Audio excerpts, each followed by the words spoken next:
Hey guys, so welcome to another video. Today what we're going to be doing is nothing real fun, nothing real uh, performance wise or handling wise, well maybe, or anything like that, but I'm going to be changing out um, the drive belt on the Civic, the driver's side motor mounts. I don't think that's the cause of the car.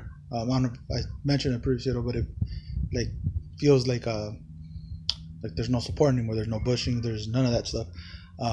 I did replace the front shocks, or struts, but it's still doing it's a little bit better, but it's still doing the clinking noise.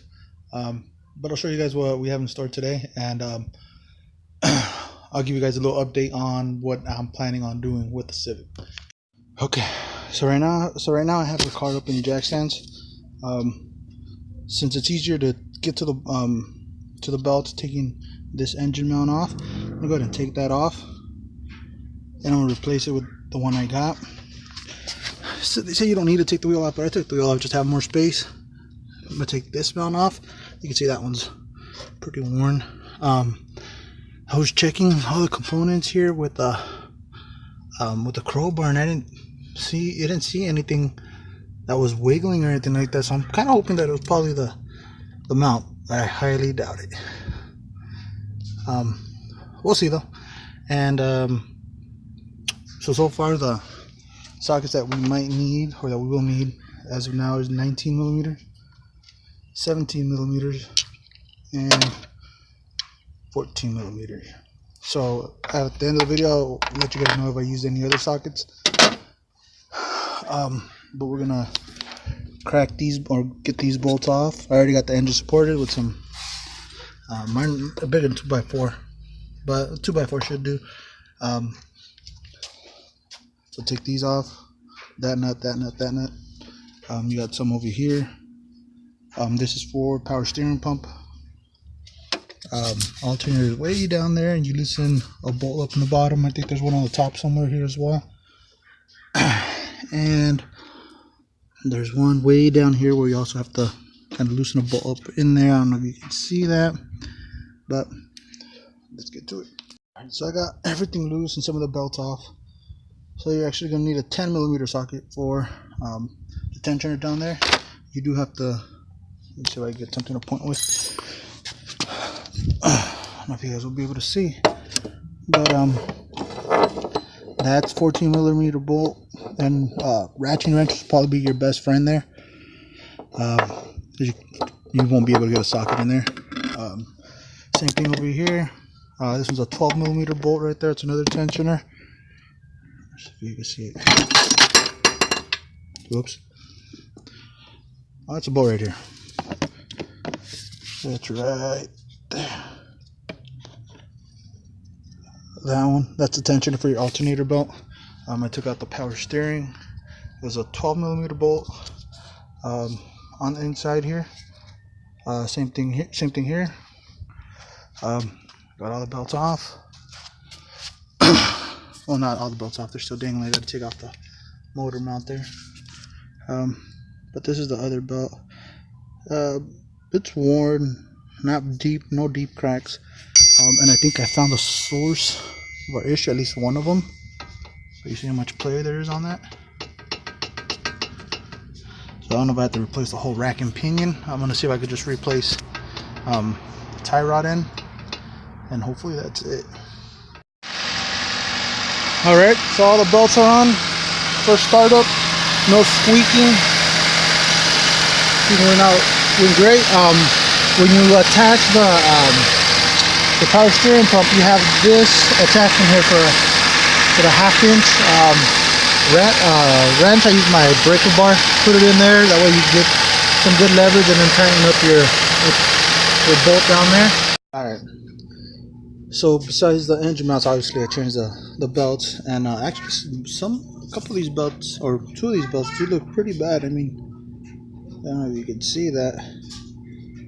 Pretty toasted. Okay, so this bottom mount doesn't provide any structural support. Supposedly, it's just more for ride comfort. This is the other one. It doesn't look like too bad condition. Might have some cracks here, very small cracks. Might actually be the original mount, just because it's painted the same color of the car. I don't know, but yeah, the engine did look like it sat a little higher when we were done. When I was done, got everything off.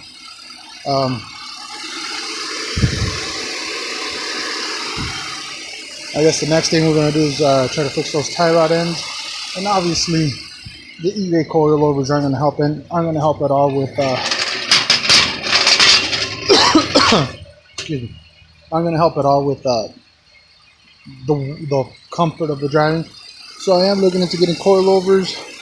Nothing too expensive, probably something like some $500-600 ones I've seen about either used or new. I've seen the Tang, the Megan. So I do have plans for it, so that's why I am looking into getting some decent coilovers. That's my junk over there. I'm looking to getting some decent coilovers. There we go. Some decent coilovers. Because I did decide on what I want to do with the car, and since it's my first Civic, not my first Honda. I had a Honda Accord when I was in high school, but my first Civic, I'm gonna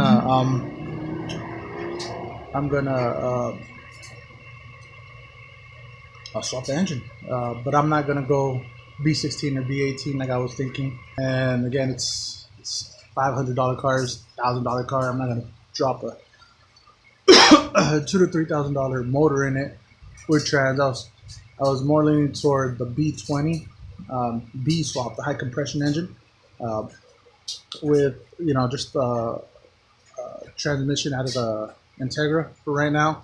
I have seen the B20 B-Tex converted. Obviously, it's like a GSR head or B16 head or B18 head or I mean Type R head. But we'll see. I mean, I do want to get into tracking the car. I've never been to a track before. I have seen some videos of people doing it, and it does look really fun. Just do it for fun. I've never done it before. It's another reason why I got the GSR seats. Not the GSR, the Integra seats, bucket seats. I do got to clean them. I don't think I'll film the way I clean them, because everybody has their own way of cleaning their stuff. But you never know. If I do, I'll definitely do that. So, final note is I do appreciate you guys watching the videos. Not really how to, I want to say, not too much into depth. I'm trying to get it more into just letting you guys know what you need, and then going from there, letting you guys know if I had any issues with anything, and what to expect with at least with my car. Everybody's car is a little different, but thank you again. And we'll see you in the next video.